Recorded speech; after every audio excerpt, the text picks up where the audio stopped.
Hola, muy buenos días o buenas tardes para muchos. El día de hoy, meditando un poco y leyendo la historia de Jonás, el libro de Jonás, un libro corto pero un libro muy diciente. Y meditando un poco en la historia de Jonás, veía cómo muchos de nosotros podemos tener ese llamado de Jonás. Tener ese llamado de ir y predicar la palabra del Señor, de ir y decir las verdades del Señor, de ir y exhortar como nos manda el Señor. Pero ¿cuántos de nosotros, como Jonás, sabemos que Dios es un Dios perdonador, es un Dios misericordioso, es un Dios lleno de bondad? Y muchos de nosotros preferimos huir a donde no tengamos que hacer lo que el Señor nos manda. Huir y no demostrar lo que el Señor nos ha permitido ser. No llevar a cabo ese llamado. No llevar a cabo esa verdad que nos ha dado el Señor. Porque si tú y yo conocemos del Señor, conocemos una verdad. Y es una verdad que tenemos que proclamar hoy más que nunca. Es la necesidad de saber la verdad del Señor.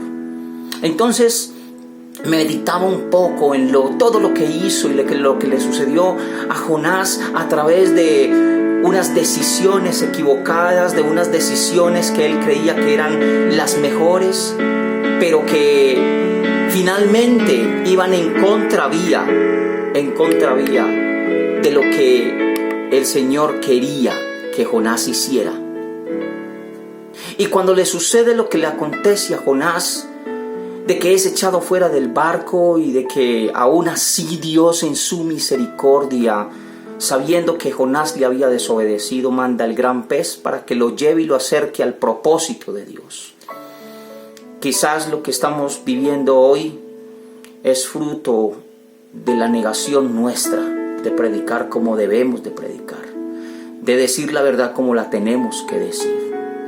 Y es el Señor llevándonos a un extremo para que nuestros labios se abran y nuestra boca proclame la verdad del Señor.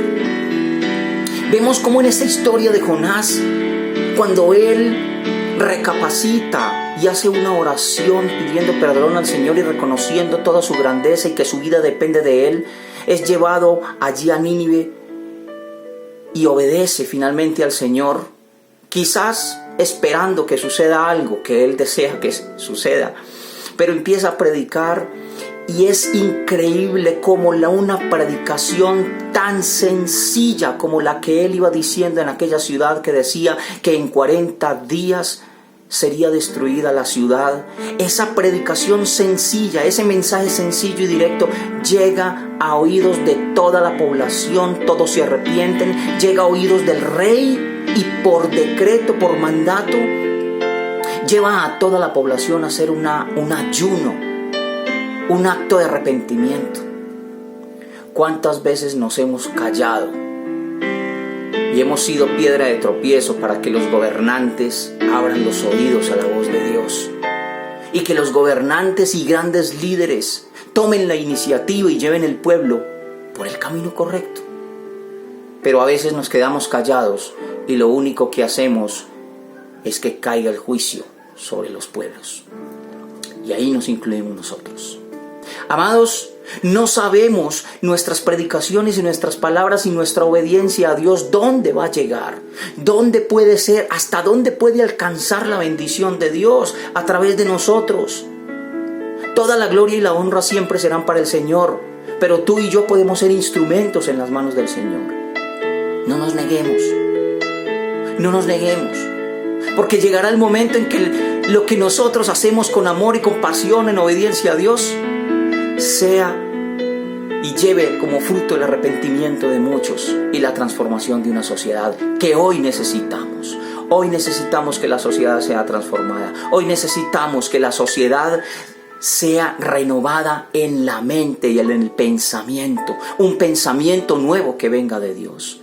Y quizás ese pensamiento y eso que anhelamos que suceda parte de que tú y yo abramos nuestra boca y pronunciemos lo que el Señor nos mandó. Que el Señor nos dé sabiduría, que el Señor nos dé palabras de poder, que vengan de Él, no de nuestra carne y de nuestras emociones, pero que sea el Señor direccionando toda nuestra vida en pro de bendecir a los que tenemos que bendecir en el nombre de Jesús. Dios nos bendiga, Dios nos cubra, Dios nos guíe y Dios nos guarde en este tiempo. Bendiciones, amados.